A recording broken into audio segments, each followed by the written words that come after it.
Muito se pergunta quais são os fatores associados como possível risco. Nós falamos em risco, não falamos em causa, tá? Quando se fala em causa do autismo, a gente sempre entende que é uma questão multifatorial. Mas em questões de risco, que eu vou falar para vocês agora aqui, não só está relacionado com as questões do espectro autista, mas com qualquer transtorno do neurodesenvolvimento ou algumas condições gerais. Como por exemplo, a gente vê nos casos de fatores ambientais, as questões das substâncias, as questões do estilo de vida ou dieta, ou mesmo o uso das medicações ou outras condições médicas, tá? Em relação à questão que já associada, que já está investigada, a própria poluição do ar, uso de produtos químicos, questões de vitaminas, uso de algumas medicações, a própria diabetes gestacional, infecções, enfim, são coisas que a gente já entende que é fator de risco para muitas outras condições que não o autismo. Ainda falando em epidemiologia, quanto desses espectro autistas são realmente afetados intelectualmente? Gente, é pelo menos 75%. É um mito, então, acreditar que o espectro autista ele é mais inteligente. Tá? O que nós vemos aqui nos dados epidemiológicos é que pelo menos 75% tem aí um grau aí de prejuízo e deficiência na intelectualidade.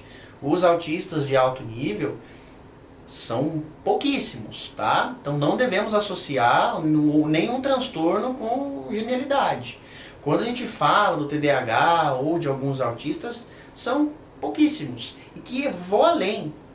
O que deve ser dito é que, apesar de ser espectro autista, apesar de ser TDAH, apesar de ser bipolar, a pessoa ainda tem essa condição, a gente vai chamar de dupla condição, em alguns casos, né, que é altas habilidades ou superdotação. O que isso quer dizer? Que talvez se não tivesse um transtorno, ainda assim teria altas habilidades e a superdotação. E mais do que isso, né, que talvez se não tivesse o transtorno, seria ainda melhor, ainda mais inteligente, ainda mais criativo. Aproximadamente 84% dos espectro autistas têm outro transtorno. Os 4 mais conhecidos, ansiedade, depressão, TOC e TDAH. E particularmente, gente, eu como profissional, eu nunca vi um espectro autista que tinha só o espectro autista.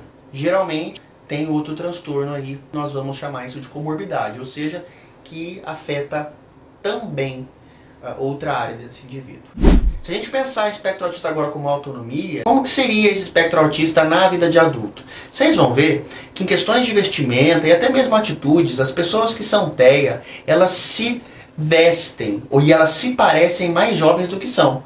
Vocês vão perceber que muitos dos espectro autistas que vocês conhecem têm uma relação muito próxima com jogos, com as redes sociais, com uma vestimenta mais infantil, de desenho, de jogos mesmo. Isso não é uma crítica, é só uma característica estudada por alguns autores que vai descrever realmente que eles se apresentam conforme uma idade mais jovem.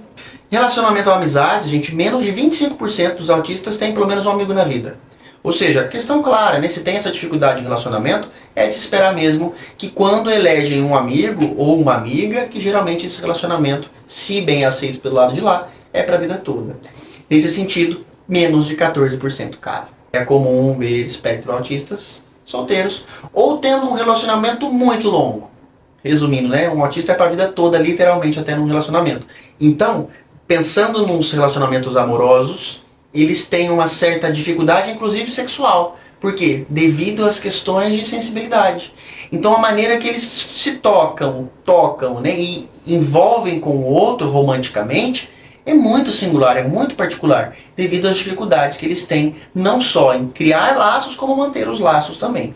Então, para quem se envolveu e quem se envolve, né, com autista, sabe que até mesmo no sentido sexual tem essas limitações. Existe uma análise chamada Big Five, que é uma análise dos 5 grandes fatores da personalidade, que leva em conta 5 questões. Por isso Big Five, né, o grande 5. Extroversão, agradabilidade, conscienciosidade, neuroticismo e abertura.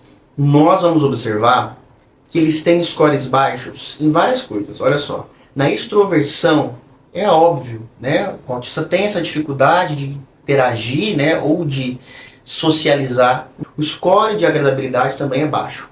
Por que a agradabilidade é baixa? Porque eles são muito sinceros, muito literais. Então eles não têm essa preocupação em agradar os outros, tá? Não é uma métrica para eles isso. São muito sinceros. A conscienciosidade também é baixa, né? Eles têm dificuldade de autorregulação, têm dificuldade muitas vezes de memorizar alguns processos, até parecido com o TDAH nisso, e aí automaticamente não conseguem se situar o comportamento em ambientes diferentes. Em conscienciosidade, existe o déficit, inclusive, na autorregulação, né? Então, a maneira que controlam e disfarçam as coisas, ela é prejudicada. Eles não têm consciência do comportamento. Não que eles não tenham consciência no sentido de ter consciência, né? Mas a conscienciosidade, ou seja, falha. Eles não têm essa memória aí para entender, ou seja, para processar que, opa, aqui eu tenho que fazer isso, porque eu aprendi que deve se comportar assim. Eles não têm essa questão, tá?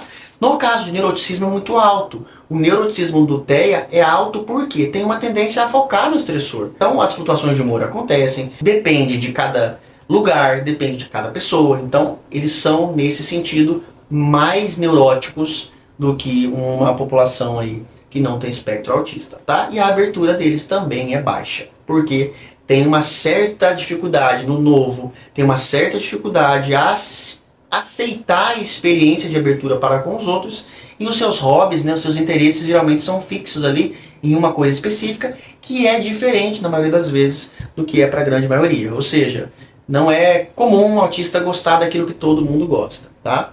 Então eles têm esse grau de dificuldade em relação à abertura. Perceberam, né? Extroversão baixa, agradabilidade baixa, conscienciosidade baixa, abertura baixa, mas o neuroticismo é alto. Ou seja, eles focam muitas vezes no estressor e não no todo.